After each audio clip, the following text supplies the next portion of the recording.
That night, my husband walked into our family dinner holding his pregnant mistress's hand and introduced her like a trophy. In front of everyone, he said, "At least she could give me what your daughter couldn't, a child." My mother burst into tears. I froze. And just when he smirked, my father calmly stood up, placed a thick envelope on the table and said, "Before you open your mouth again, maybe you should check who owns the company you work for." That's when my husband went completely pale.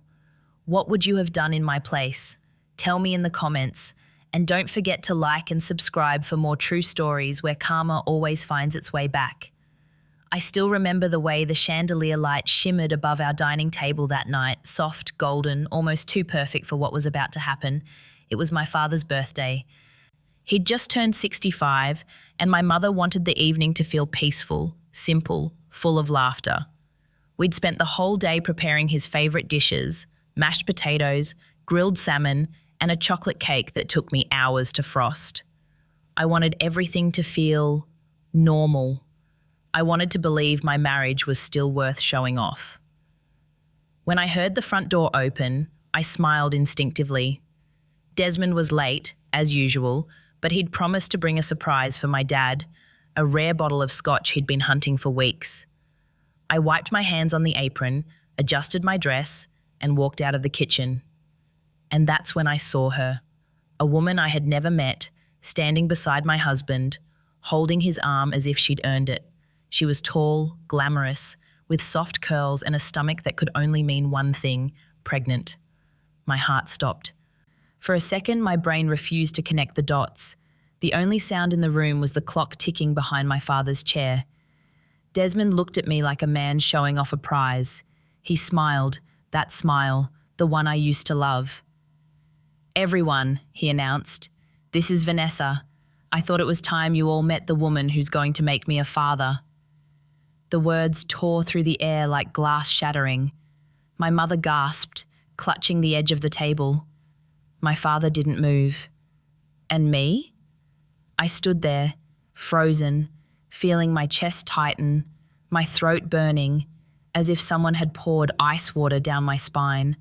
I wanted to scream, to ask him if this was some kind of cruel joke. But I couldn't speak. I just stared at his hand on her waist and the tiny, satisfied smirk on her lips. Vanessa, his surprise, looked around the room, smiling with a confidence only ignorance could give. "Don't worry," she said softly, resting her hand over her belly. "I know this must be hard for you, but you'll come to understand that life moves on." My mother broke into tears. The knife she had been using to cut the roast slipped from her hand and hit the floor with a dull clang. "Desmond," she whispered, "how could you do this here, in our home?" "In my home," he corrected coldly, pulling out a chair for Vanessa as if we were hosting a dinner guest. He turned to my father, smiling again. "Sir, I didn't mean to cause a scene. I just thought it was time to be honest. Aisha and I have tried for years, but she can't give me what a man needs, a family. Vanessa can. She's 5 months along." Every word felt like a stab wound I couldn't stop bleeding from. I gripped the edge of the table to keep myself from falling. The walls seemed to close in. Even the light from the chandelier felt harsher, almost mocking. I looked at my father. He hadn't said a word yet. He just sat there, his eyes fixed on Desmond. Not angry, not shocked, just studying him. That silence terrified me more than anything, because I knew my father. When he was silent, it meant something was coming. "I'm sorry you had to find out like this," Desmond said, turning to me finally. He looked almost proud. "But this is life, Aisha. Maybe it's time you stop holding me back. Vanessa and I are building a future. You should move on." Something inside me cracked. Not loudly, not visibly, but I felt it. Like a bridge collapsing underwater. I wanted to slap him, to throw the plate across the room, to make him feel what I was feeling. But instead, I whispered the only words I could manage. "Why here, Desmond? Why tonight?" He shrugged. "Because honesty deserves witnesses." The cruelty in that sentence will never leave me. He didn't come to tell me the truth. He came to humiliate me. Vanessa reached for his hand, squeezing it. "Don't be too hard on her," she said sweetly. "She'll understand once the baby arrives." I couldn't breathe. My knees buckled, and for a moment I thought I'd collapse right there. But before I could move, my father's chair scraped softly against the floor. He stood up slowly, adjusted his glasses, and looked straight at Desmond. The entire room fell silent. My father's voice was calm, too calm. "Desmond," he said, "before you open your mouth again, maybe you should check who owns the company you work for." Desmond blinked. What are you talking about?" My father reached into his coat, pulled out a thick envelope, and placed it on the table. Inside was a document, a set of contracts with a single name on top, Everett Holdings, my father's company, the company that had secretly funded Desmond's career for the past 6 years. My father leaned forward slightly. "Next time you decide to insult my daughter," he said, his voice low and steady, "make sure you're not doing it while eating at the hand that feeds you." Desmond's face went white. Vanessa's hand slipped from his, and I, after all that pain, finally exhaled.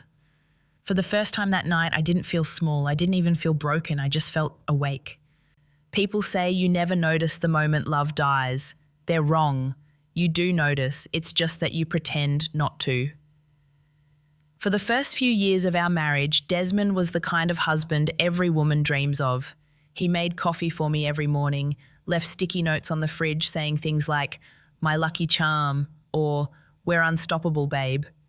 He used to hold me from behind whenever I cooked, whispering stupid jokes that made me spill salt all over the counter. We didn't have much back then, but we had us. And I thought that was enough. Then came the conversations about children. At first they were gentle, half jokes over dinner, daydreams about a boy with his smile or a girl with my eyes. But after 2 years of trying, the laughter in those conversations started to fade. The doctor visits turned from hopeful to humiliating. Tests, pills, injections, schedules. Every month became a new reminder of what I couldn't give him. I remember the day the specialist sat us down.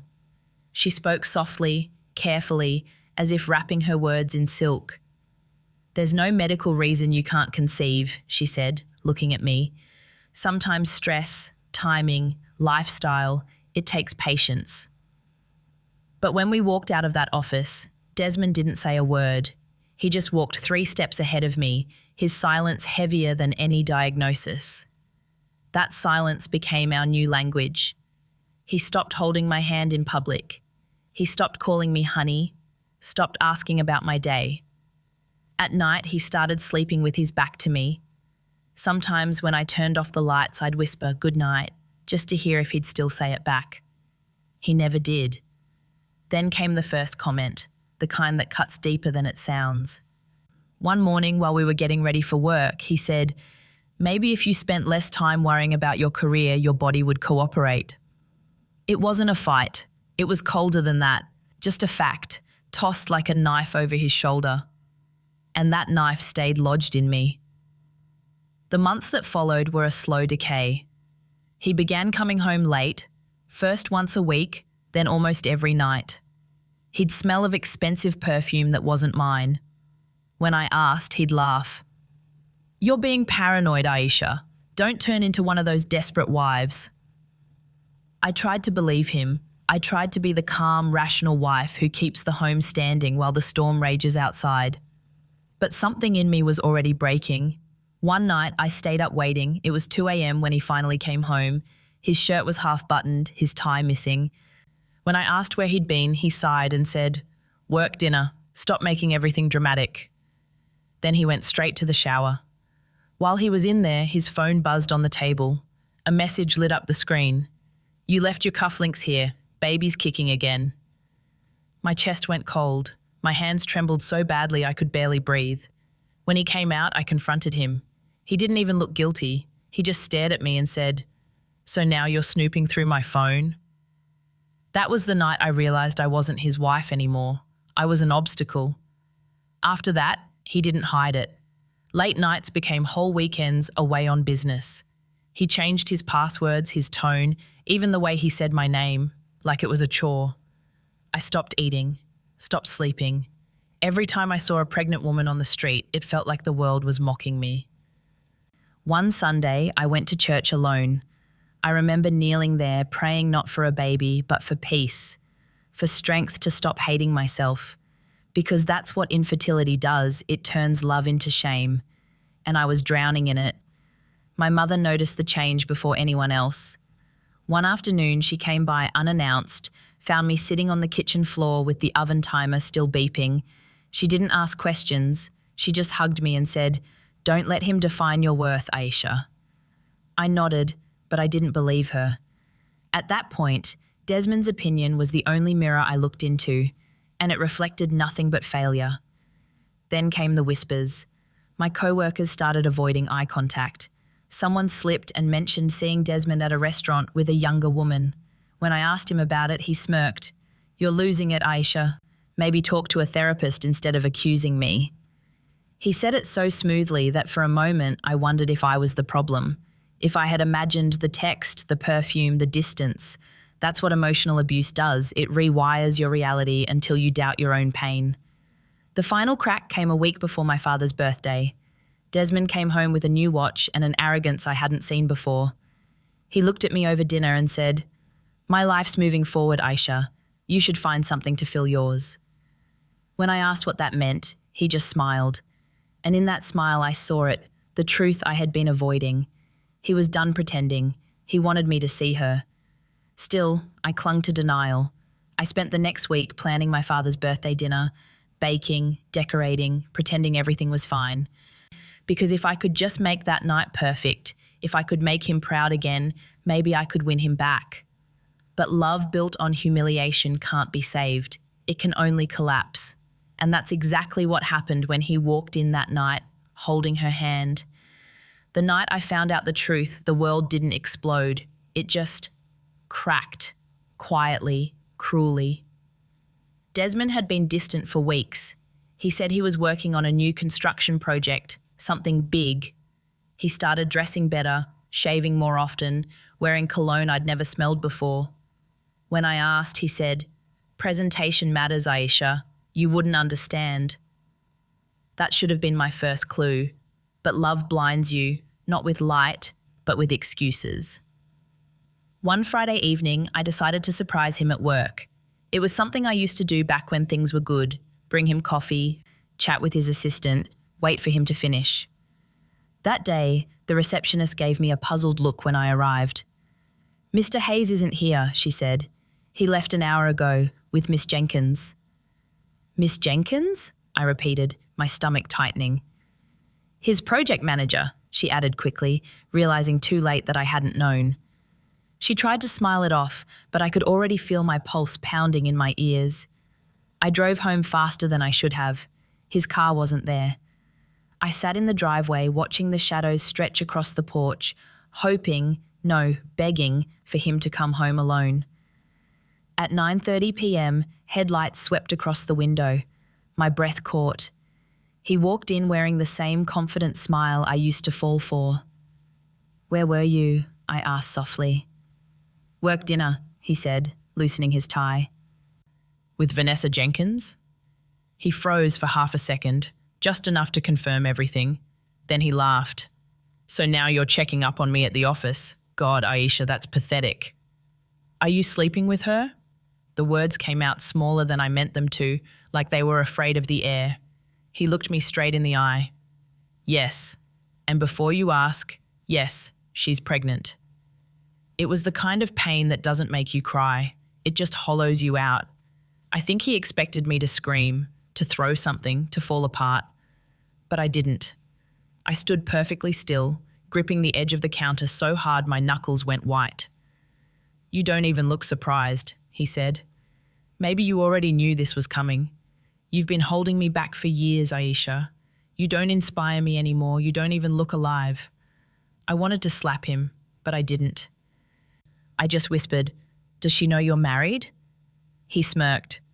"Of course. She's not a fool. She knows what she's getting. A man who wants a real family."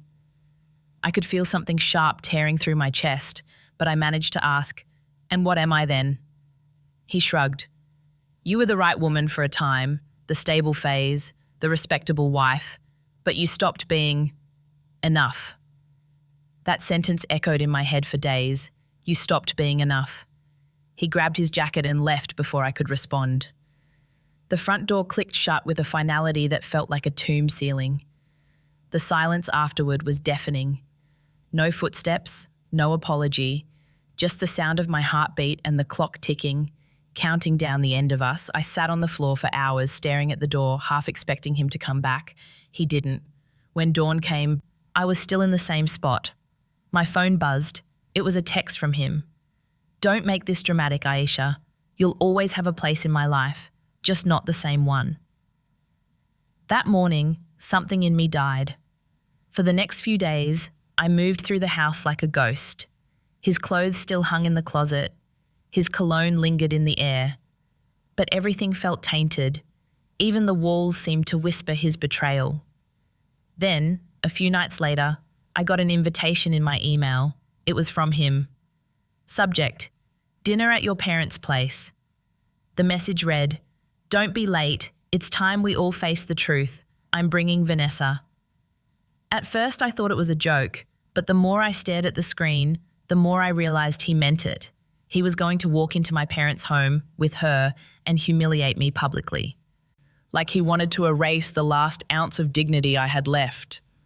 I deleted the email. Then I sat there trembling, staring at the reflection of my own face in the laptop screen, pale, hollow, unrecognizable. I had two choices, run or endure. And somehow I chose to endure. The day of the dinner, I went to my parents' house early. I helped my mother set the table, pretending everything was fine. She noticed the bruise on my wrist where I'd accidentally hit the counter days earlier. She didn't ask. She just looked at me and said, whatever happens tonight, remember who you are. I nodded, but inside, I felt like no one. As the evening approached, I kept checking my phone, half hoping he'd change his mind. He didn't. At exactly 7, his car pulled into the driveway. I saw the headlights from the window. And then I saw her, Vanessa, stepping out in a sleek white dress, her hand resting gently on her round belly. I remember thinking how cruel the universe can be, how it could let someone carry life inside her while killing another woman's spirit at the same time. When the doorbell rang, I felt my mother's hand squeeze mine under the table. Stay calm, she whispered. Your father's here.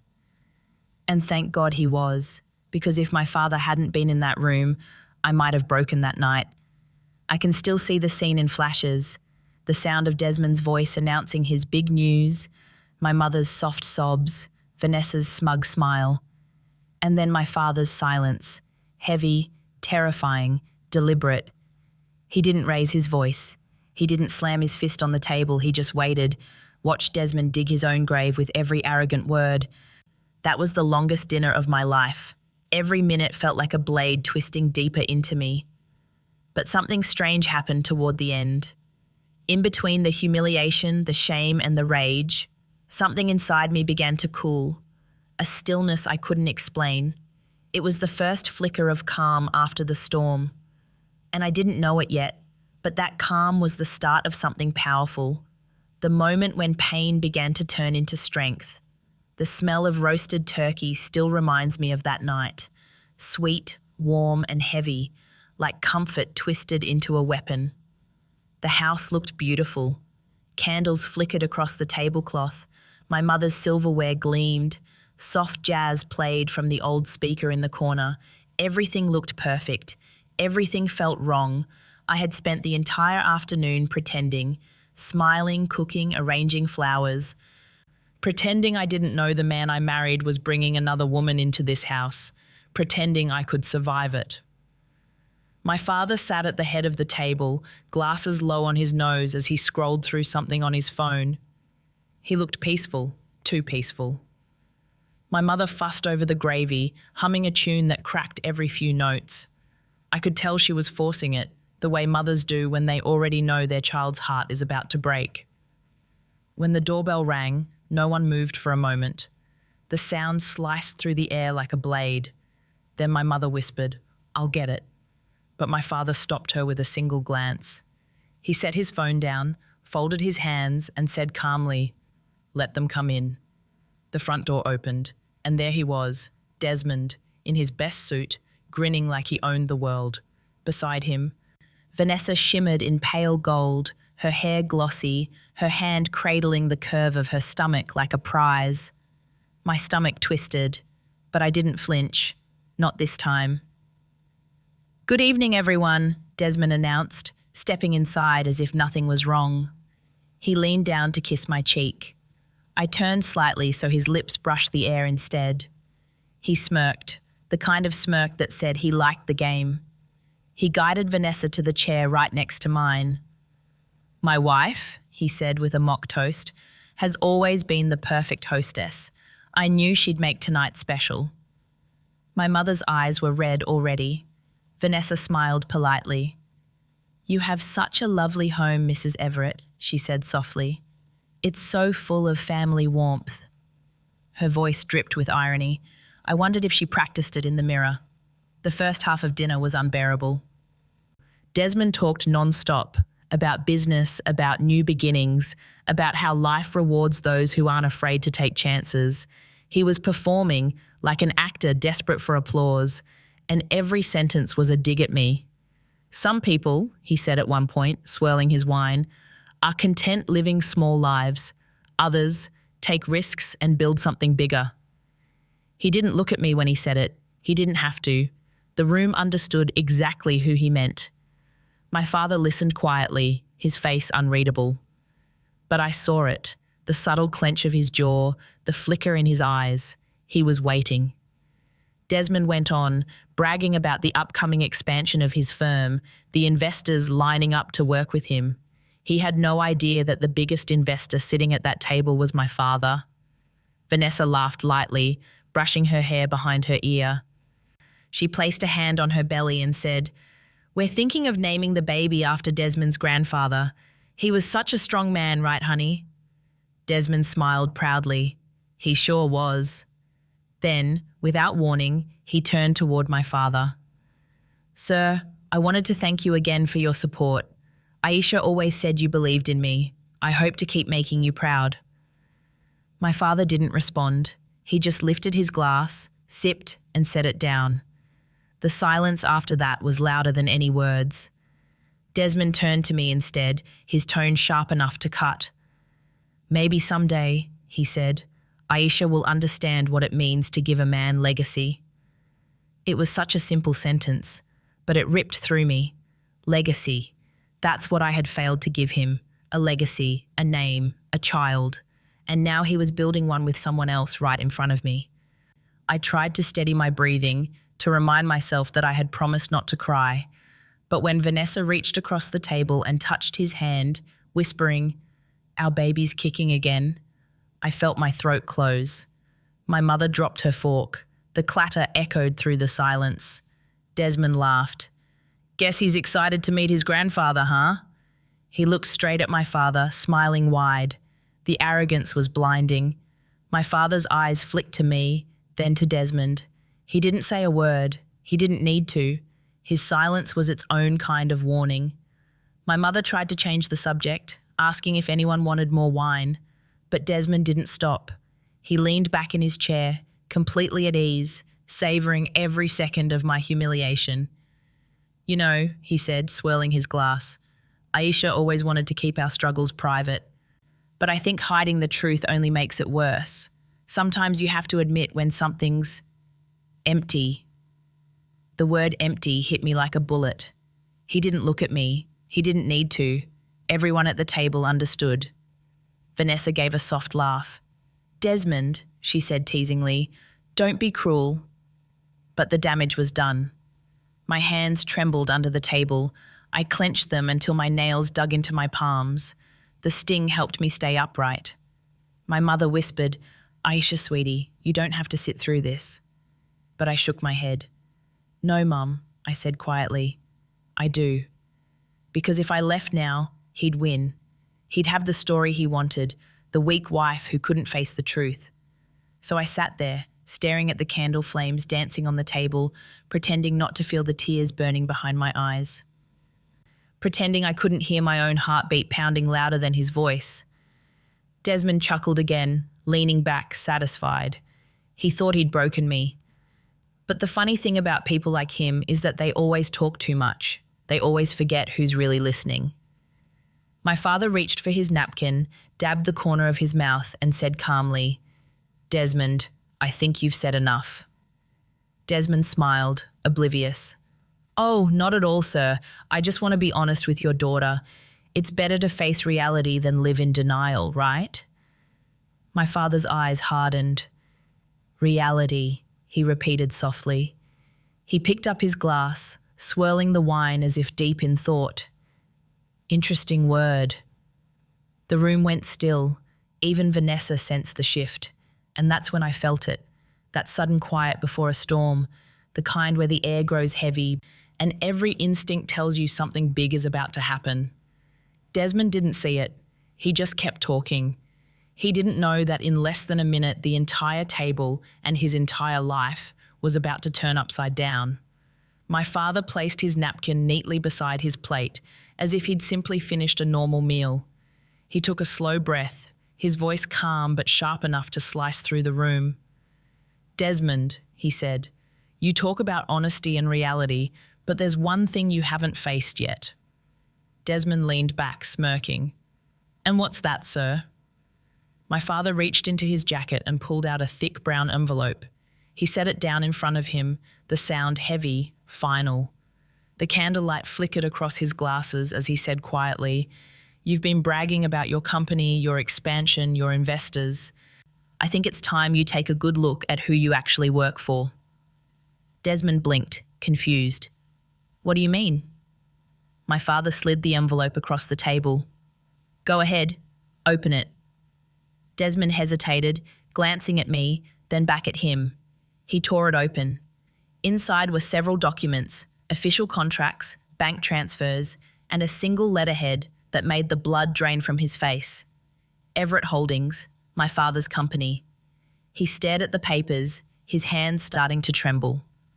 My father's tone never changed. It was steady, deliberate, the voice of a man who never needed to shout to command fear. "You've been working under a subsidiary of Everett Holdings for 5 years, the one that funded your firm, approved your loans, and paid your contractors. Every paycheck you've ever signed," he paused, leaning forward slightly, "was signed because I approved it." The colour left Desmond's face. He looked at Vanessa, then back at my father. "That's impossible. My company's independent. We have investors, partners."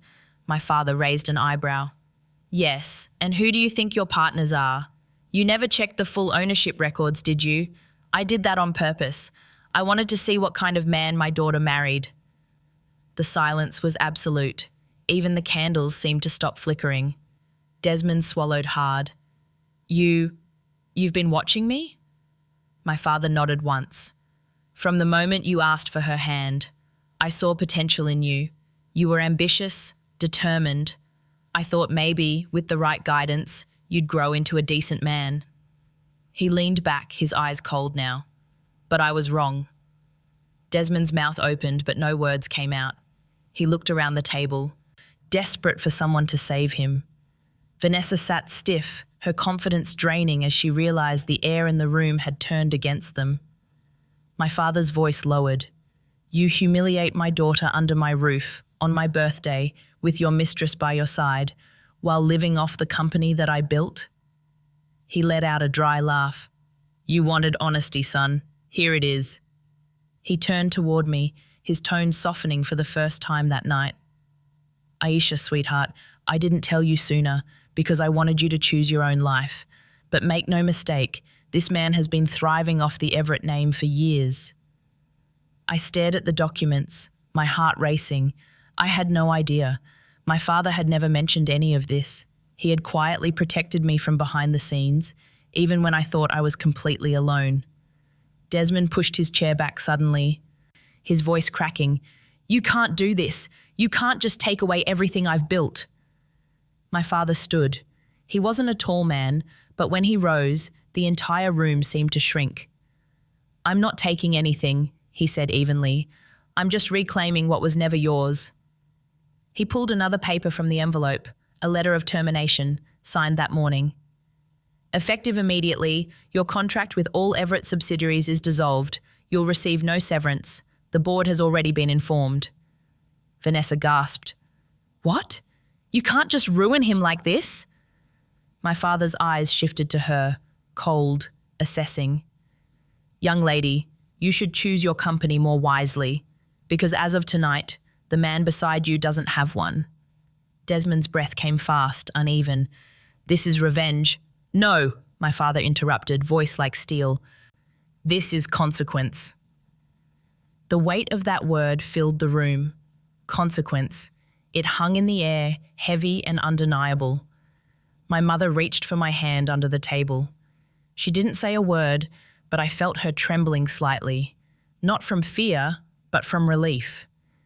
Desmond stood frozen, eyes darting between my father and me.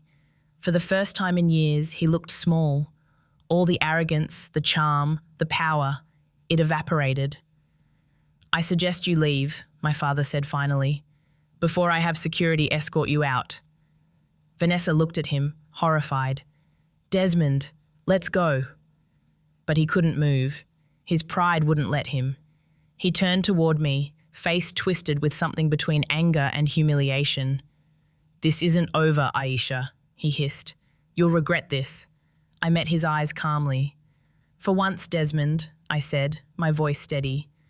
"I'm not the one who's afraid anymore." He stared at me for a moment, then turned sharply and stormed toward the door. Vanessa followed, her heels clacking nervously against the floor. When the door slammed shut behind them, the sound echoed through the house like thunder. The silence that followed was peaceful, the kind that comes only after a storm has passed. My mother exhaled shakily and started clearing the plates, muttering something about reheating dessert. My father sat down slowly, folding his hands again as if nothing had happened. I looked at him, still stunned. "You knew. All this time, you knew." He gave me a small, weary smile. "A father always knows when his daughter is being mistreated. I just needed you to see your worth before I stepped in." That was the moment I broke, not from pain, but from the relief of being seen. The tears came quietly, unstoppable. He reached over, placed his hand over mine and said softly, "Now, Aisha, it's time you stop surviving and start living." For the first time in years, I believed him, and for the first time that night, I felt free. The morning after the dinner, the house felt too quiet. Even the ticking of the old clock sounded different, like it was counting down to a new life I hadn't chosen yet. I woke up on the couch, still in the same dress from the night before. My makeup had smudged, and my throat felt raw from holding back everything I wanted to scream. For the first time in years, I didn't check my phone for his messages. There was nothing left to read. My mother tiptoed around me that morning, speaking softly, like noise might break me. She made tea, the way she used to when I was a little girl after a nightmare. When she set the cup in front of me, her hand lingered on my shoulder. "You did the right thing," she whispered. I nodded, but I didn't feel brave. I felt empty, like someone had turned off the gravity inside me and I was just floating in the wreckage. Later that day, my father came home from the office. He didn't mention the dinner. He didn't have to. The look in his eyes said enough. He sat across from me and quietly placed a folder on the coffee table. Inside were papers, bank transfers, legal notices, and a single document with my name at the top. Transfer of ownership. "I want you to take this," he said. "These are the shares I've held in Desmond's company. They're yours now." I blinked. "Dad, I don't want his—" He interrupted gently. "It's not his, Aisha. It never was. You've earned the right to decide what happens next." I stared at the document. It felt heavy, not just with numbers, but with history, with every insult, every humiliation, every tear I'd swallowed to keep the peace. "I don't want to destroy him," I said quietly. I just want to stop hurting. My father smiled faintly. That's how you know you're healing. Days passed. News travels fast in small towns. By the end of the week, everyone knew what had happened. Desmond's name started popping up in whispers, his company collapsing, clients pulling out, rumors of financial fraud. I didn't ask for updates, but they found me anyway. One afternoon, my former colleague from the firm called. Aisha, you won't believe this, she said. The board suspended Desmond. Apparently your dad pulled every contract. They found things in the accounts. Shady deals, fake invoices. I didn't say a word. I just listened to the sound of karma doing its work. That night, Desmond showed up at my parents' house. It was raining hard, thunder shaking the windows. My mother peeked through the curtain and gasped, Aisha, it's him. He was soaked, his hair plastered to his forehead, his once perfect suit clinging to him like a ghost of his arrogance. I hesitated before opening the door, but something inside me, curiosity, maybe pity, made me do it. He looked different, smaller. Can I come in? He asked, his voice hoarse. I didn't move. Why? I need to talk to you. I crossed my arms. We did all our talking last night. He flinched. Rain dripped from his chin. Please, Aisha, everything's falling apart. They're investigating me. I don't know what to do. For a long moment, I just watched him, this man who once towered over me, who used to make me feel small. Now he was shaking, desperate, the mask finally gone. Do you remember, I said softly, when I begged you to talk to me? When I asked you to let me in and you laughed? He swallowed hard. I made mistakes. I was angry. You have to believe me. Vanessa, she left. Took everything. I have nothing left. I stepped aside just enough for the porch light to hit his face. It was pale, haunted. The same look he had when my father revealed the truth. I don't hate you, Desmond, I said quietly. He looked startled. You don't? No, I said, because hate still means I care, and I don't, not anymore. He tried to reach for my hand, but I stepped back. Please, Aisha, he whispered. I just need help, a place to stay, maybe, just until I fix this. I almost laughed, not cruelly, but out of disbelief. Even now, he thought I'd save him. Even after everything, he still saw me as the soft place to land. You're right about one thing, I said. Life does reward those who take risks. You risked everything for your ego. Now you get your reward. He stared at me, eyes glistening, not with tears, but with humiliation. Then he turned, walking back into the rain without another word. The sound of the storm swallowed him whole. When the door closed behind him, I finally exhaled. My mother hugged me tight, whispering, It's over. But I shook my head. No, Mom, it's beginning. The weeks that followed felt like walking barefoot on broken glass, painful but necessary. I spent days helping my father's legal team unwind the contracts Desmond had forged. Nights were quieter, lonelier, yes, but peaceful in a way I'd forgotten peace could feel. I started journaling again, something I hadn't done since college.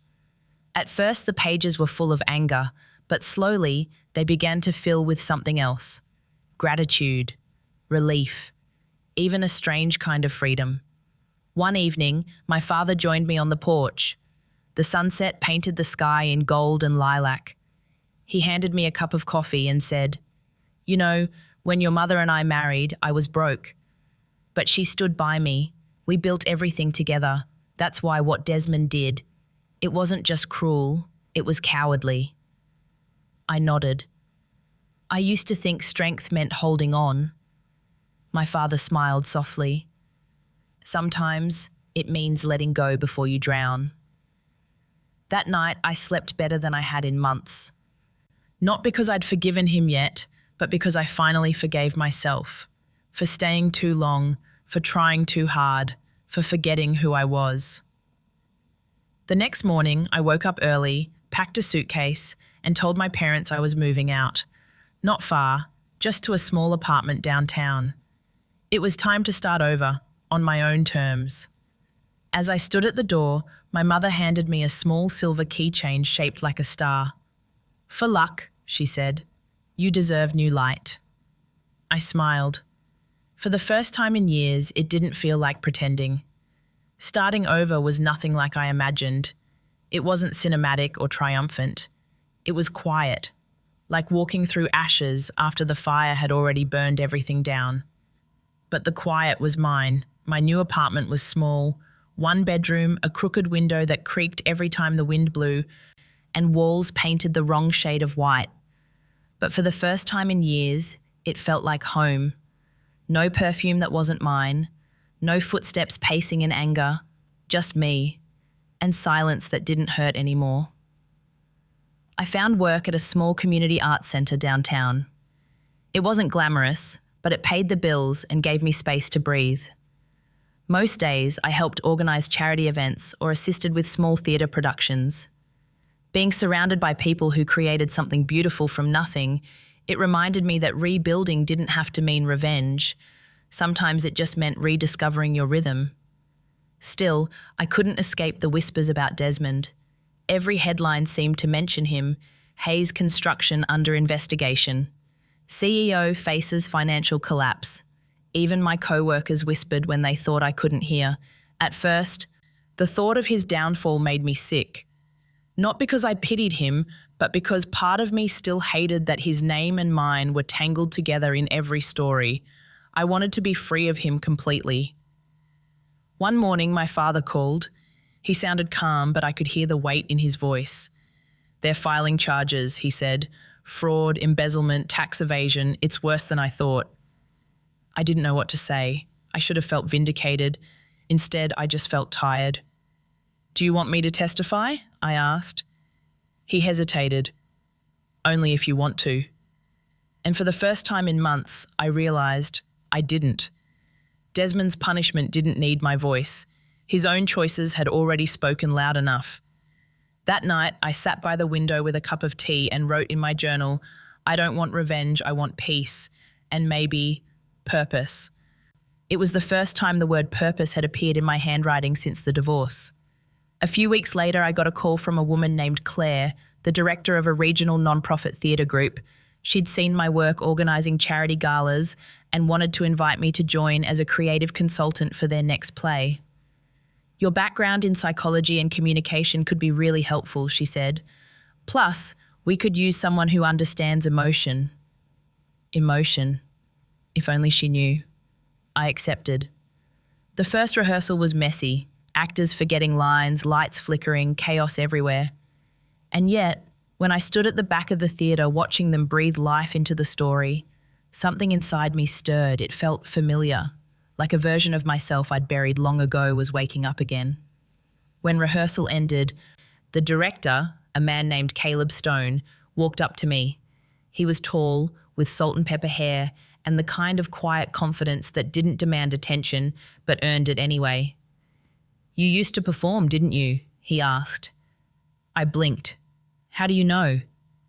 "The way you watch," he said simply. "People who've been on stage don't just look. They feel every mistake, every silence. You miss it." I opened my mouth to deny it, but couldn't. He was right. Before Desmond, before the marriage, before the word infertile became the only label that mattered, I'd loved performing. I used to act in college plays, and for a brief time, I believed I could move people with my voice. But I gave it up when I married Desmond. He'd called it a childish hobby. That night, I went home and found my old box of scripts, dusty, wrinkled, but still there, like little ghosts of who I used to be. I spent hours reading lines aloud in front of the mirror. At first, my voice cracked. I forgot the rhythm, the breathing. But as the night went on, the words began to flow again. And for the first time in years, I didn't hear Desmond's voice in my head. I heard my own. A month later, Claire convinced me to audition for a small role. "Just for fun," she said. I hesitated, terrified of failing again. But when I stepped onto that empty stage and looked out into the dark rows of seats, something shifted. The lights were warm, the air was still, and in that silence I felt alive again. I read the lines from memory, words about heartbreak and forgiveness, words that felt carved from my own story. When I finished, the room was quiet. Then Caleb from the back row said softly, "That was real." I didn't get the lead role, but I got something better, respect, a place to belong again. Weeks turned into months. The play opened to small crowds, but each performance felt like reclaiming another piece of myself. After every show, someone from the audience would stop me and say, "Your eyes, you looked like you were living it." And I was, because every word I said on stage was another truth I'd finally learned to speak. One night, as the curtain fell, I glanced into the audience, and for a second I swore I saw him, Desmond, sitting in the back, watching me. Maybe it was my imagination, maybe it wasn't, but I didn't look away. I just held my head high, bowed, and walked off stage. In the dressing room mirror, I barely recognized the woman staring back. Not because she looked different, but because she finally felt different. There was strength in her smile, calm in her eyes, and a softness that wasn't weakness, it was peace. For the first time since everything fell apart, I knew one thing for certain. I didn't just survive Desmond, I outgrew him. The night after our final performance, the theatre was packed. Every seat was taken, every face turned toward the stage. I could feel the heat of the lights on my skin, the hum of anticipation vibrating through the floorboards. And when the curtain fell, the applause was deafening. I bowed, smiling, not for them, but for me. For the woman who had once believed her worth depended on someone else's approval. For the girl who'd stopped recognizing her own reflection and somehow found her way back. After the show, the cast celebrated at a small diner nearby. Laughter, music, cheap champagne, it all felt light, easy. When I finally stepped outside to go home, the city was alive with rain, thin streaks of silver under the streetlights. That's when I saw him, Desmond, standing across the street, drenched, like a ghost caught between guilt and regret. For a long moment, we just stared at each other. Neither of us moved. Then he crossed the street, slowly, cautiously, as if approaching someone sacred or dangerous. "You were incredible," he said. His voice was soft, almost broken. "I didn't know you could perform," I interrupted. "I used to, until you made me believe it wasn't worth it." He winced, glancing at the ground. "I deserved that." "You deserved worse," I said quietly. "But life seems to be doing that for me." He nodded, a hollow laugh escaping him. "Yeah, life's been generous with its lessons." His voice cracked on the word lessons. There was no arrogance left in him, no confidence, no charm, just exhaustion. The sharp, prideful man who once humiliated me in front of my parents was gone. What stood before me was what remained when ego burns away, ashes. He rubbed his temples. "They're taking everything, Aisha. The company, the house, even the car. My accounts are frozen. I might go to prison." He laughed bitterly. "You know what's funny? The only person who hasn't turned their back on me is the one I least deserve to face." I didn't answer. The rain was cold, but it felt cleansing. He looked at me again. "You're happy, aren't you?" "Yes," I said simply, "because I stopped waiting for you to change." For a long time he said nothing. Then he whispered, "Do you ever miss us?" I took a deep breath. "Sometimes I miss who I thought we were, but I never miss who you became." His eyes glistened. "I don't sleep, you know. I keep replaying that night, your father, that dinner, the look on your face. I thought I was winning, but I was losing everything that mattered. I could have said 1,000 things, but instead I whispered, 'We always lose what we take for granted.'" He exhaled, defeated. "Do you think people like me ever get redemption?" "Maybe," I said, "but it's not something you ask for. It's something you earn, by facing the mirror, not by begging others to forgive you." He nodded slowly, eyes downcast. Vanessa left. She took the baby. I don't even know where they are. The words hung between us, heavy, almost cruel, and for the first time I didn't feel pity. I felt nothing. Because life had already done what I could never do. It had made him see. "I'm sorry," he whispered, voice trembling, "for everything." I looked at him, really looked at him, and realized that the man standing in front of me wasn't my enemy anymore. He was just a broken chapter in a book I'd already finished reading. "I forgive you," I said softly. His head snapped up, eyes wide. "You... what?" "I forgive you," I repeated, "but not for you, for me." I stepped closer, lowering my voice. "Because carrying anger keeps me tied to you, and I'm done carrying anything that heavy." He stared at me like he wanted to say something, but no words came. The rain fell harder now, washing away the last traces of our past. Finally, I turned to leave. "Goodbye, Desmond." He didn't stop me. He just stood there, watching as I walked away, small under the streetlight maybe, but unbreakable. A week later, the scandal hit every news channel. Hayes Construction's CEO arrested for fraud. The images showed Desmond being led away in handcuffs, head down, the press flashing cameras like vultures circling a carcass. I didn't smile. I didn't gloat. I just turned off the TV and sat in silence. For the first time, I wasn't part of his story anymore. He was part of mine, and only as a lesson. That night, Caleb called. "We're hosting a fundraiser for women's empowerment next month," he said. "They want you to be one of the speakers. Tell your story." "My story?" I laughed softly. "You think people want to hear that?" He paused. "They need to." So I said yes. The night of the event, I stood on stage under soft golden lights. Rows of women watched me, waiting. I took a deep breath and began. "I used to think being strong meant holding on," I said. "But sometimes strength means letting go, of pain, of guilt, of the need to be chosen. Because when you stop begging someone to love you, you finally have room to love yourself." There was silence at first, then applause, soft but growing. And somewhere deep inside, I felt it again. That same warmth I felt on stage, the same peace I'd once mistaken for weakness. Maybe karma isn't punishment. Maybe it's clarity. Because when the dust finally settles, it doesn't matter who hurt you, who left, or who fell. What matters is who you became when it was all over.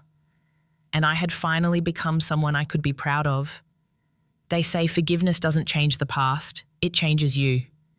I used to roll my eyes when people said that, but now, standing on the balcony of my little apartment as the sun rose over Atlanta, I understood. Forgiving Desmond hadn't erased what he did. It had simply untied the last knot between us. And when the final thread broke, something inside me expanded, like my lungs finally remembered how to breathe again. I started seeing life differently after that. Colours looked brighter, food tasted better, music didn't make me sad anymore. It's strange how peace can sneak up on you quietly, one small breath at a time. Work at the theatre kept growing. After the success of our last play, Caleb asked me to co-direct a new project. It was about loss, resilience, and the strange beauty of second chances. The irony wasn't lost on me.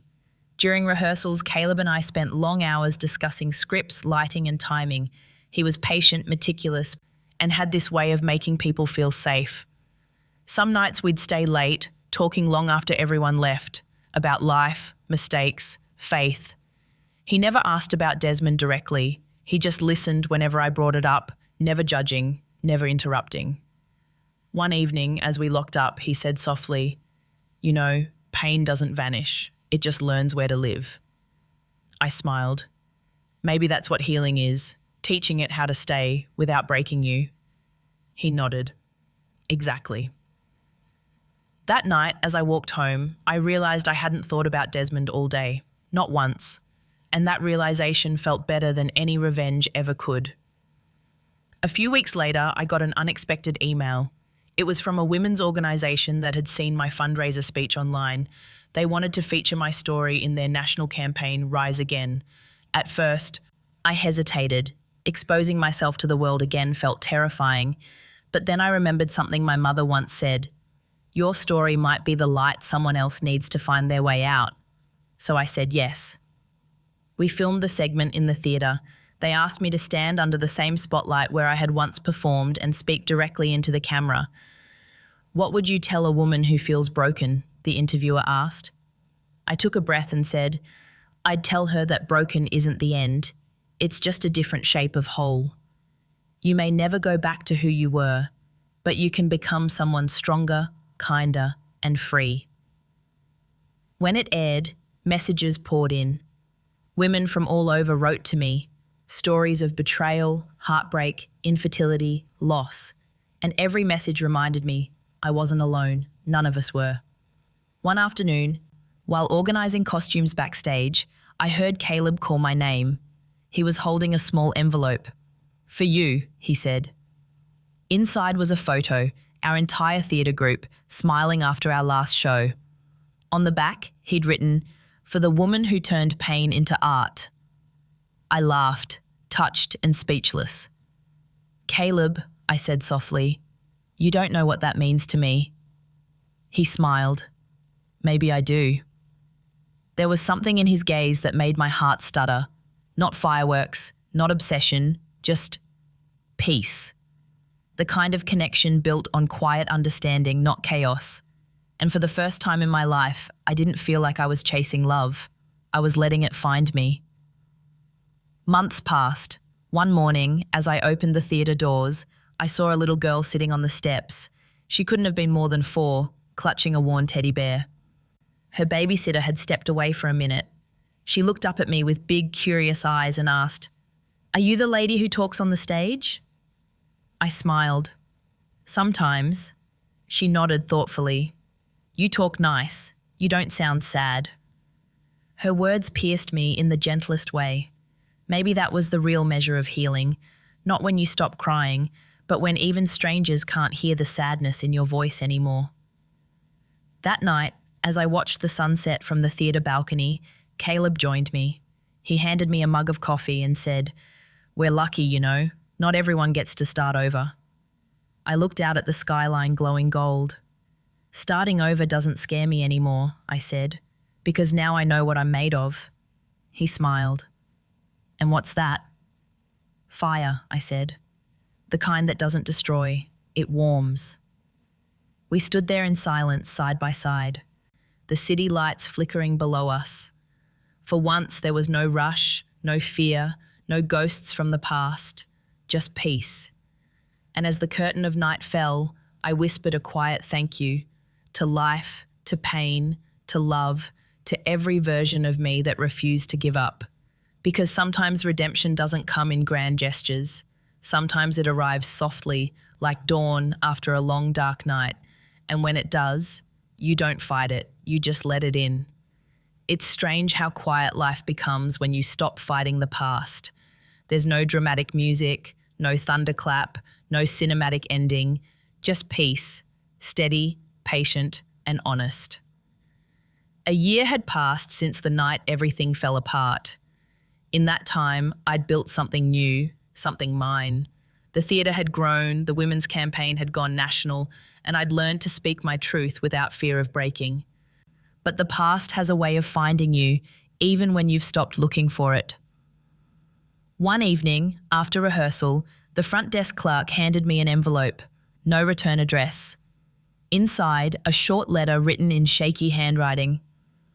Aisha, they sentenced me to 3 years. I've had a lot of time to think. If you ever read this, I just want you to know you were right about everything. I hope you're happy. You deserve that. Desmond. I read it twice, then I folded it neatly and slipped it into my journal, not out of sentiment but out of closure. There was a time when those words would have reopened wounds. Now they were just words. Proof that karma isn't about revenge, it's about reckoning. Later that week, I visited my parents. My father was pruning roses in the garden.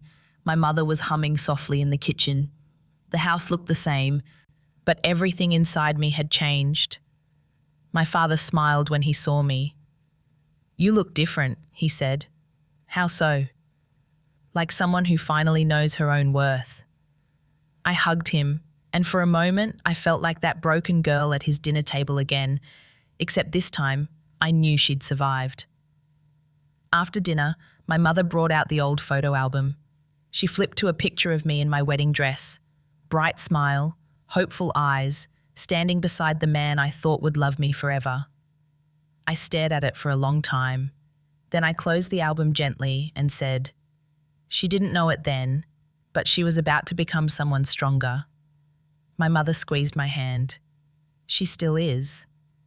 A few weeks later, I stood on the theatre stage alone. The auditorium was empty, the seats dark and silent. It was the same place where I'd first rediscovered my voice. I looked out at the rows and whispered softly, "Thank you." For the pain that broke me, for the storm that rebuilt me, for the silence that taught me to listen. I wasn't angry anymore. I wasn't even sad. I was grateful. Grateful that the worst thing that ever happened to me became the reason I found myself again. Caleb walked in quietly behind me. "You're talking to ghosts again," he teased. "Maybe," I said, "but they listen better than most people." He smiled, stepping beside me. "The new play's ready. You want to read the first line?" I nodded, taking the script from his hand.